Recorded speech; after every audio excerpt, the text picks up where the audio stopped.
Hi guys, welcome to Tara VO3P. இன்றைக்கி night dinner என்னன்னு பார்த்தீங்கன்னா கொத்தவரங்காய் சப்ஜி வித் சப்பாத்தி.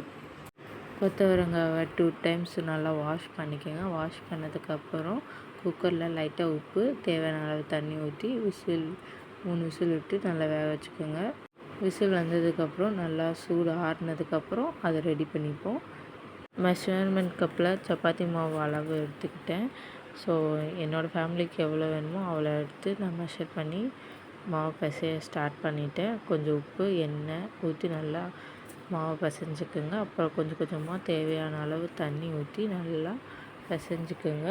ஸோ நான் எவ்வளோ தண்ணி வேணுமோ அவ்வளோ தண்ணி ஊற்றி பிசைஞ்சு நல்லா சாஃப்டாக வர வரைக்கும் நல்லா பிசைஞ்சு எடுத்துக்கோங்க. சப்பாத்தி மாவு பிசைஞ்சிட்டே இருக்கும்போது நம்ம குக்கரில் கொத்தவரங்காய் வச்சுருக்கோம்ல, அதை வந்துட்டு சூடெல்லாம் போய் நல்லா ரூம் டெம்பரேச்சரில் வந்துடும். ஸோ அதை நம்ம க்ளீன் பண்ணுறதுக்கு ரொம்ப ஈஸியாக இருக்கும். அதனால தான் சப்பாத்தி மாவு செகண்டாக பிசைகிறோம். ஆல்மோஸ்ட் நான் சப்பாத்தி மாவு நல்லா பிசைஞ்சு முடிச்சிட்டேன். எனக்கு தேவையான பக்குவம் வந்துடுச்சு சப்பாத்தி மாவுக்கு. இப்போ குக்கர்லேயும் விசில் வந்துடுச்சு. சூடு ஆறுனதுக்கப்புறம் நான் ஃப்ரண்ட்டும் பேக் இருக்க நாட்டை க்ளீன் பண்ணி எடுத்துக்கிறேன்.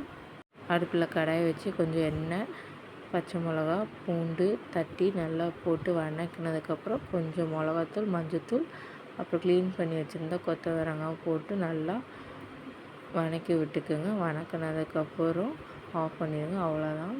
நெக்ஸ்ட்டு நான் சப்பாத்தி நல்லா உருட்டி எடுத்துக்கிறேன். ஸோ தோசைக்கல் சூடானதுக்கப்புறம் சப்பாத்தி ஒன்று ஒன்றா போட்டு எடுத்துக்கோங்க.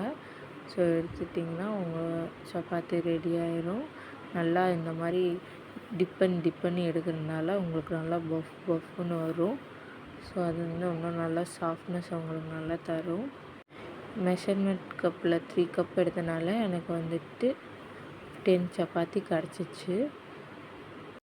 இப்போ சாப்பிட்றதுக்கு ரெடி ஆயிடலாம். இது என்னோடய ஃபேவரட் டிஷ். இது எனக்கு அவ்வளோ பிடிக்கும். சாப்பிட்றதுக்கே எம்மியாக இருக்கும். வாவ், எச்சி ஊறுது எனக்கு ரொம்ப. இதை சாப்பிட போகிறேன். வாவ், வேறு லெவல். நம்மளுக்கு பிடிச்ச டிஷ் சமைச்சு நம்மளே சாப்பிடும்போது அது ஒரு தனி ஃபீல் தான், யாருக்குமே கிடைக்காது.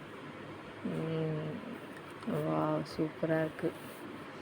நீங்களும் ட்ரை பண்ணுங்கள். நல்லா இருந்தால் கமெண்ட் பண்ணுங்கள்.